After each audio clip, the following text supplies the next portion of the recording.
United States President Donald Trump lashes out at China and says the U.S. is pulling out of the World Health Organization. Hello, I'm Anand Naidu, and this is The Heat.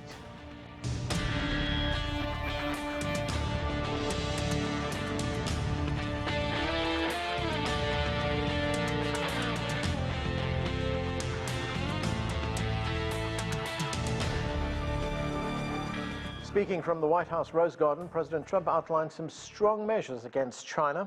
The U.S. president indicated they're in response to Beijing's handling of the coronavirus crisis and its new security law for Hong Kong. We begin our coverage with CGTN's White House correspondent Neysun King. And Nathan, one of the big headlines Friday, the administration's decision to end its relationship with WHO. Let's listen to that part of it. Sure.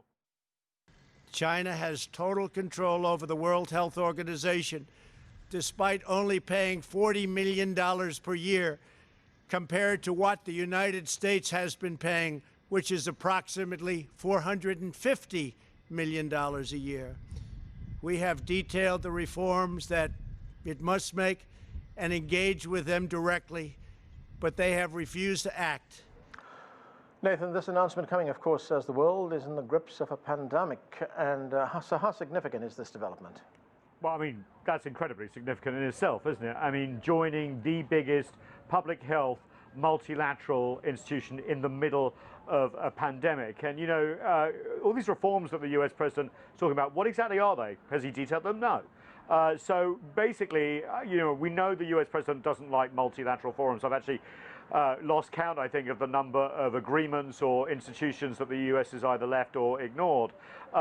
But what's really this is about is essentially they see the WHO as being controlled by China, and that essentially that the timeline that the White House presents, which actually bears no relation to the facts, feeds into the narrative that somehow the US was caught unawares of this, even though, as we know, we knew early January that something was up. We knew that the genome was put out via the WHO and China January 12th.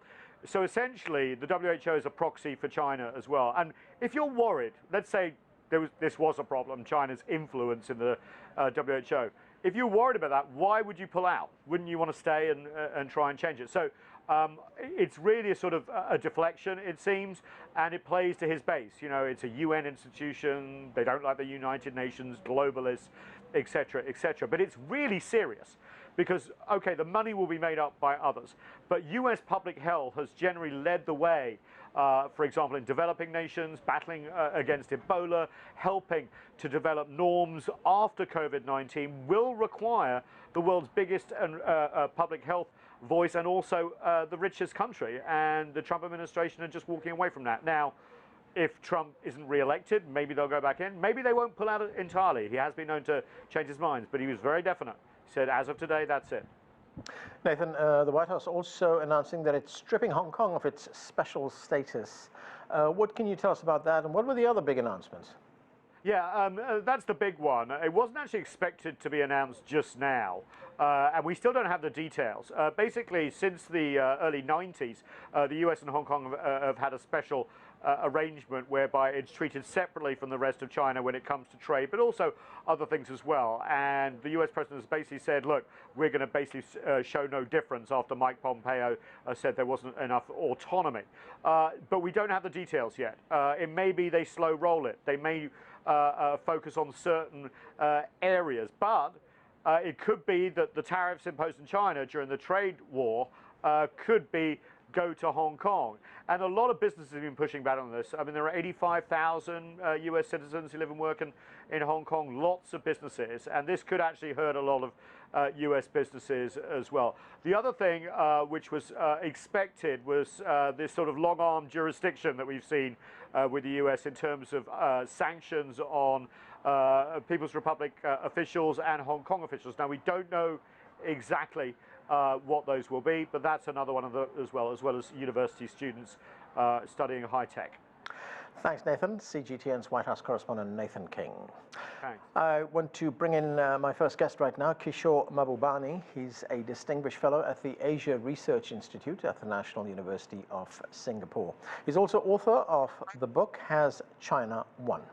Kishore, thanks so much for being with us. My pleasure. Well, as we just heard from our reporter there, the White House here in Washington announcing a range of restrictions and measures against China. You've been studying this relationship between the United States and China. How much damage is this causing to that relationship? Well, basically, we still have to find out what's going to be the real impact of the actions, for example, taken in Hong Kong. But it's very clear that what is happening here is part of the larger political decision that has been taken by the United States to launch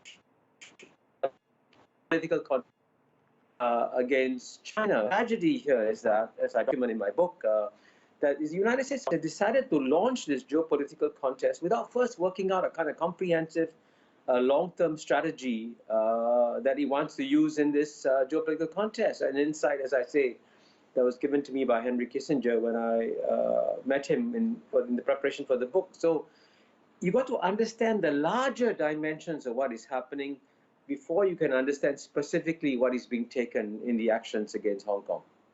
How much of this has to do with the U.S. election?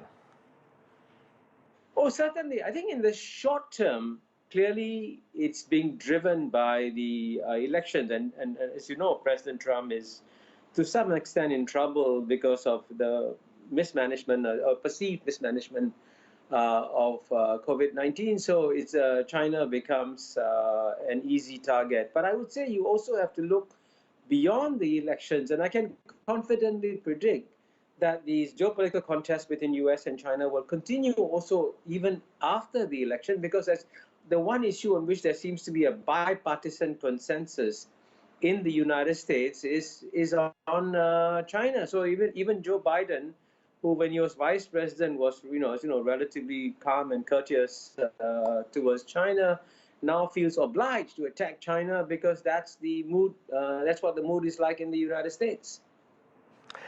How do you think China should respond to these measures? Can it respond in kind? Well, I think it would be wiser for China to continue to try to respond calmly to these measures by United States, because in many ways, the United States is actually damaged taking this.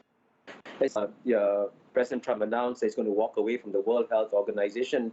And I can tell you this has shocked the whole world. And I can tell you that no major country in the world will support the decision by the President Trump to walk away from the World Health Organization. In fact, it's a very dangerous move at a time when the world is still fighting COVID-19, and even the European allies of the United States agree. So that's one instance where the United States is acting against its own interests. And even on Hong Kong, I would say that it would be wiser for China to react calmly, because it is actually in the interest of the United States to try and preserve the relative autonomy of Hong Kong, which it enjoys under the one country, two systems part. And of course, what most Americans fail to understand is that the phrase is one country, two systems.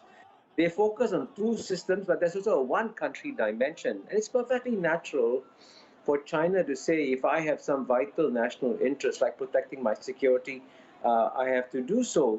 And I think this is where, if there was a better understanding between US and China, they could come to some form of agreement on Hong Kong. But right now, with all the distrust and so on and so forth, the United States is going to react angrily, and the best thing that China can do is to react calmly. On the Hong Kong issue, you have been reported as saying that Hong Kong has become a political football in this geopolitical contest between the United States and China. How risky is that for Hong Kong? Could Hong Kong get damaged in this? Oh, certainly. As you know, in the game of, if you watch a game of football, and you watch the players, they are smiling, they're happy when they kick the ball. But as you know, the ball ultimately dies from all the kicks. So I think that's the danger that Hong Kong is facing. It's become a clear,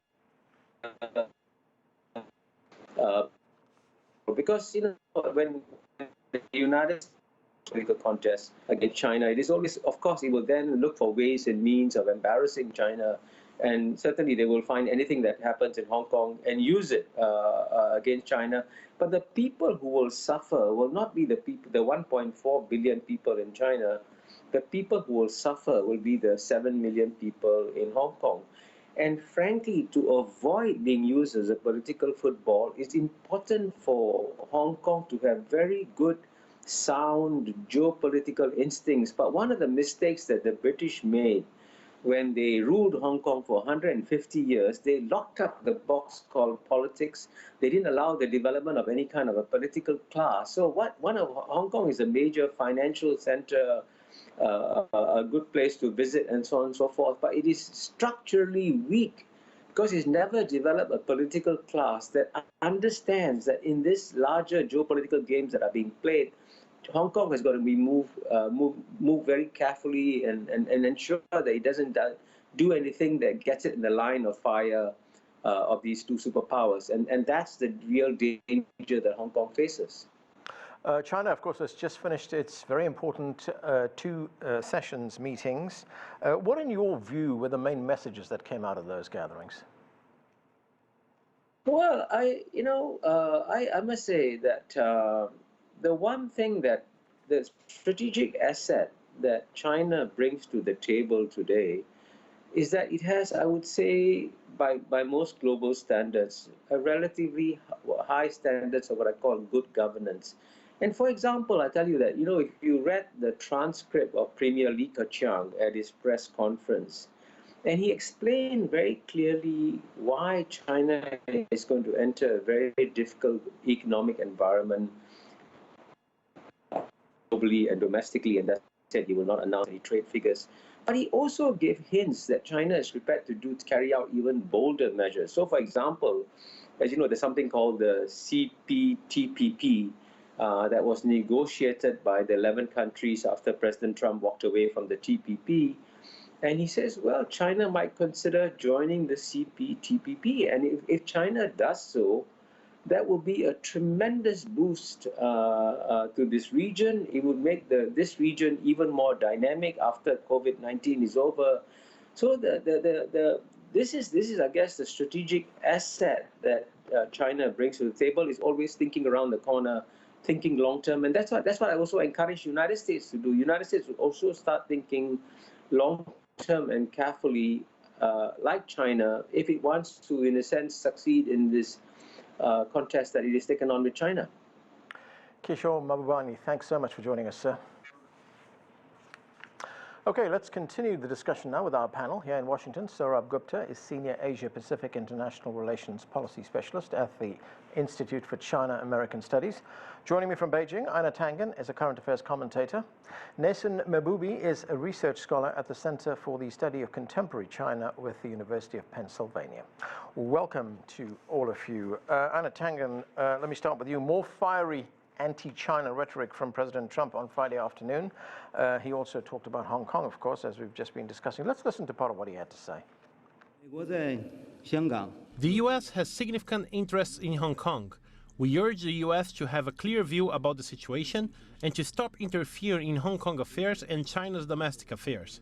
If the U.S. is determined to harm China's interests, China will take necessary countermeasures. Of course, that was the response from the China's foreign ministry to what President Trump had said about Hong Kong. Einar, what kinds of countermeasures can China take? Well, there are quite a few, actually. I mean, the number of U.S. companies who are actually in China and producing for the market here is estimated between 350 and 400 billion U.S. dollars a year in terms of output. China could put pressure on them. Obviously, Chinese netizens are not going to be very favorable towards American goods. So this will eat into this market. Now, remember, everything we're talking about, and the professor was talking about in his book, where is the long-term strategy? In essence, Donald Trump is souring the only market that is currently viable, and there is no market to replace it. So American companies are going to be in very, very difficult situation because their European counterparts in the rest of the world will continue trading with China. So at that point, it's not clear where he's going. I just wanted to add one thing about the WHO. Remember, Donald Trump is discrediting the only agency that could render an impartial judgment on his mishandling of the COVID-19 crisis. So this is part of the book, the game plan, as well as you'll note that the O'Donnell and Associates big book, coronavirus strategy to reelect him and the Senate, he followed it almost word for word. All right, let me bring in Neysun Mahboubi. Neysun, this is a relationship that's deteriorating. Some have referred to it as a decoupling. In fact, the Chinese Premier Li Keqiang said that decoupling will hurt both sides as well as other parts of the world. What is your view on that? Well, certainly the relationship has been deteriorating quite a bit over the last few years. I'm not a huge fan of the word decoupling because I think it obscures more than it clarifies. I think it's better to talk about specific types of engagement and how they might be fraying. You know, we could be talking about supply chains. We could be talking about students, which is obviously something that's been in the news today with the announcement and with the moves to revoke the visas of some Chinese students. We could talk about other kinds of things relating to business. But the basic point, of course, is that there's more and more tension in the relationship. And there are a couple of things that have been adding oil to that, one of them being the COVID crisis, of course. And the second is Donald Trump's domestic political prospects, which relate to the COVID crisis, but are more general as well, which seem to be pointing him towards using China in his election in ways that take the rhetoric higher. The last thing I'll just say, though, is that what I'm not clear yet in my own mind is how much of this is real and how much of it is posturing on both sides. I think both sides are saying very aggressive things vis-a-vis the other, and there's some reality to it. But I do think we're still somewhat away from real tension that may well happen, but it hasn't quite happened in the most robust way yet. Do you think this could be posturing, Neysun, because of the election? I think for lots of reasons, but I'm sure, certainly, I think the election has a lot to do with it. And, there was a point that was made earlier by Kishore Mahbubani, which is that concerns about China and the U.S. Are bipartisan and broader than simply President Trump and his thinking about his election.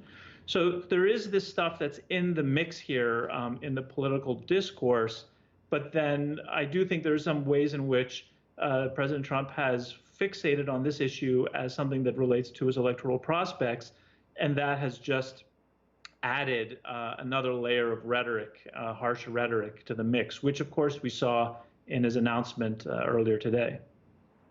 Sourabh Gupta, looking at some of these specific restrictions or measures that were announced by President Trump, well, he talked about Hong Kong, he talked about these visa restrictions, he also talked about targeting Chinese companies on U.S. stock exchanges. Where does this leave the two countries now? Obviously not in a good place, but one cannot conflate all of them together. The most important announcement was with regard to revocation of Hong Kong's special status. But let's remember this, Hong Kong and the U.S. don't share a preferential trade agreement. Hong Kong and the U.S. don't have a bilateral investment treaty. U.S. runs a huge services surplus with Hong Kong, and the U.S. would like to preserve that. So the one area where there is material damage is going to be in the area of export controls with regard for Hong Kong, because Hong Kong is placed in a more favorable set of group of countries compared to China hitherto with regard to export controls. And if it is placed in the same bracket as China, then obviously it will damage and hurt Hong Kong to some extent in the area of advanced manufacturing, high technology, digital trade, etc. So yes, a certain amount of damage, but materially not significant. As for the other restrictions, there are restrictions going to be against Chinese officials. For example, haven't we had tons and tons and tons of sanctions orders against Russian officials? We've had that. And what's been the effect? I don't know. I mean, Treasury Department is just that much more busier with its whatever special designated nationals list. But it really materially doesn't amount to much. So we have to see where this goes, but frankly, I don't see this as being a big deal. I didn't touch upon the accounting issues, the stock market issues. There's a real issue out there, and this will hurt both sides. for Americans to buy into China's growth, as well as for American companies to, investment banks to kind of launch IPOs for Chinese private companies in the US. But also, so it'll hurt the American side, but it'll also hurt the Chinese side to the extent that they need to come up to speed with full financial disclosure practices in the developed world. And I think that will be a good thing at the end of the day for Chinese companies. Einar Tangen, given what Sourabh just told us there, could these measures possibly then hurt the United States more than it could Hong Kong? Well, yes. I mean, there's 85,000 Americans living in Hong Kong. There's almost 1,300 businesses there. Hong Kong, remember, is only 7 million people. It's been used as a kind of middleman between China and the rest of the world, and the door has swung both ways in terms of money going in and goods coming out. So, obviously Hong Kong, and I would agree with this, is the football in the middle. But, there's two things going on here. I would disagree that this is not that serious. On one hand, you have Donald Trump's desire to be reelected and to use China as an issue. But the larger issue is the kind of existential threat that China represents in terms of an Asian century. There's this fear that somehow Asia will coalesce around China and create this kind of economic juggernaut which moves the impetus of finance and politics more eastward. And I think this is part of what, in terms on an emotional basis, people are responding to. Neysun, let's look at some of the challenges that China faces. As I mentioned, we just had the 2 sessions meetings. China did not announce a GDP target, but economic growth is expected to be around 1.5% for 2020. Could growth be affected by this dispute with the United States? That's an interesting question. I guess, the tariffs have been priced in for the last year and a half. And so the question would be, what is the next thing that could happen in the U.S.-China relationship that could affect growth in China? On that note, by the way, one thing that was interesting about President Trump's comments today was that he didn't mention anything about the trade deal. There seems to be some dissatisfaction on his part that China has not met the purchasing commitments that it had agreed to in the trade deal, but he didn't say anything about that in today's announcement. And all the things that he did talk about were sort of perhaps related to China's economic growth, but more tangentially than some of the things that are addressed in the trade deal. So that's somewhat of a roundabout way of saying that my sense is that there are different types of interests within the administration, and some of them are focused on things like the trade deal, and some of them are focused on things like Hong Kong and other issues. And today's announcement represented more harsh rhetoric on the latter set of issues, but we have not yet seen harsher rhetoric on the set of issues that seem to have been resolved by the trade deal. And so I guess what I'm inferring from that is that, assuming we just stay in the realm of rhetoric and maybe some steps taken vis-a-vis Hong Kong, vis-a-vis students, I'm not sure that it has so much direct impact on China's economic prospects in the near future. But again, that's purely speculative on my part. Sourabh, one of China's other big goals, and one which the president himself is personally invested in, is the elimination of poverty, total elimination of poverty by the end of this year. Do you think the country is still on track to meet that goal? Hard to say. Probably yes.